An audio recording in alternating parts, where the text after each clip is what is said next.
کی چادر نہیں بدلنی ہے۔ ہم تو بریلوی ہے نا، ہم تو مزارات کو ماننے والے ہیں نا۔ ہمارے اپنے گھر کا حال دیکھیں، آپ عبداللہ شاہ غازی کو دیکھیں، داتا صاحب کو دیکھیں، خواجہ صاحب کو دیکھیں کہ لوگ بغیر کپڑوں کے بچے ننگے گھوم رہے ہیں، ان کے پاس پہننے کے کپڑے نہیں ہیں، اور ہمارے ان سارے مزارات پر اگر آپ ڈیلی کا حساب لگائیں تو لاکھوں نہیں کروڑوں کی چادریں بدل رہی ہوتی۔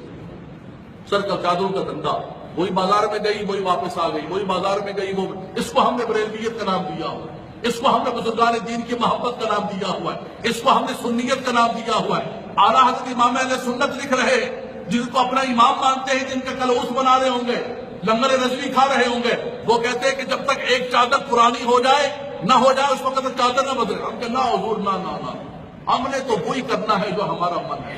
کتنی بڑی بدقسمتی اور بد نصیبی ہے، سنیو ہمارے لیے، ہمارا حال کیا ہوتا جا رہا ہے۔ پوری دنیا کے اندر علماء اور مشائخ کو ذبح کیا جا رہا ہے۔ شام کے اندر دیکھے، عراق کے اندر دیکھے، لیبیا کے اندر دیکھے، ہماری آنکھیں نہیں کھل رہی ہیں، اور ہم انہی خرافات کے اندر لگے ہوئے، انہی بدعات کے اندر لگے ہوئے جن سے ہمارا امام منع کر کے گیا ہے کہ یہ خرافات بدعات نہیں ہونے چاہیے، یہ خلاف شرع ہے۔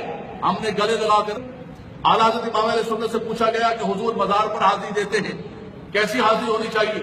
فرمایا کہ فاصلے پر کھڑے ہو جائیں، فاتحہ پڑھیں، مزار والے کو اشارے ثواب کریں اور دعا کریں۔ کہا حضور یہ جو مزاروں کے ارد گرد لوگ طواف کر رہے، فرمایا طواف بالکل حرام ہے۔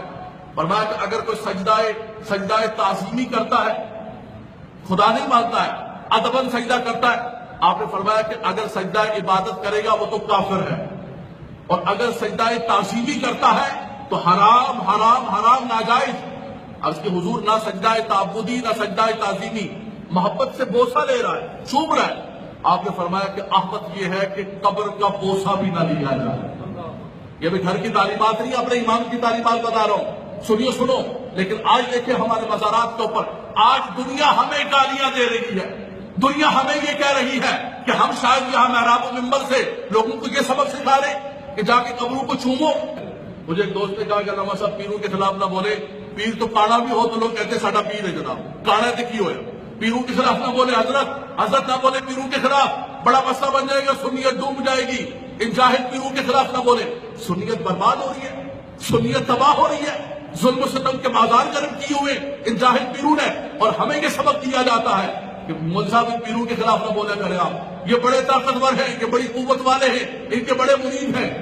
وہاں پر بازار پر ہم حاضر کر دینے کے خطاب کرنے کے بعد اس متولی نے میرے سامنے باقاعدہ طور پر بالکل جھک کر سجدے کی حالت پہ جا کر اس کو چوما، یعنی وہ سبق دے رہا تھا کہ ہم لارڈ ہیں یہاں پہ، تمہاری تقریر شقریر گئی سب ادھر، ہم جو کریں گے ہماری مرضی، شریعت ہماری، نعوذ باللہ من ذالک، شریعت ہماری لونڈی ہے، ہم کس طرح چاہیں گے۔ آج سنیت کو تباہ و برباد کر دیا۔ اے مسلمانوں، اگر آپ چاہتے ہیں حقیقت کے اندر ان تعلیمات کو اجاگر کیا جائے، اعلیٰ حضرت امام اہل سنت نے جو سبق دیا ہے کہ ان بدعات، ان خرافات اور ان چیزوں سے بچا جائے۔ آج جو چادروں کے دھندے مزارات پر ہو رہے ہیں، جو مخلوط مزارات پر دھندے ہو رہے ہیں، خدا را میں نوجوانوں سے کہوں گا، نکل کر کردار ادا کرو، نکل کے بتاؤ کہ سنیت کیا ہے، اعلیٰ حضرت کی تعلیمات کیا ہے۔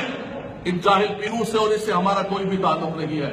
حضور نجیب میاں صاحب تشریف لائے مارار شریف سے، مجھے فرمانے لگے کہ مجھے پتہ چلا ہے کہ چادروں کے خلاف تقریریں کرتے ہو آپ، اور میں کہ اللہ تعالیٰ آپ کی مدد کرے، میں بھی ہندوستان کے اندر یہ کام کر رہا ہوں۔ میں گدی نشین ہوں، میں ایک پیر ہوں، اعلیٰ حضرت کا پیر خانہ ہے، لیکن حقیقت یہ ہے کہ اعلیٰ حضرت کی تعلیمات کو بحمداللہ تعالیٰ وہ اجاگر کر رہے اور بتا رہے ہیں کہ یہ چادروں کے دھندے پیری مریدی نہیں ہے، جو مرد و عورت کا اختلاط، یہ قبروں کے بوسے، یہ قبروں کے طواف، یہ موم بتیاں، یہ اگربتیاں، یہ میتوں کے کھانے، یہ سنیت نہیں ہے۔ اس نے سنیت کو تباہ و برباد کر دیا ہے۔ اگر سنیت کو بچانا چاہتے ہیں تو اعلیٰ حضرت کی حقیقی تعلیمات پر عمل پیرا ہوں۔ اللہ تبارک و تعالیٰ ان کی قبر پر اپنی رحمتوں کا نزول فرمائے۔ وآخر دعوانا الحمدللہ رب العالمین۔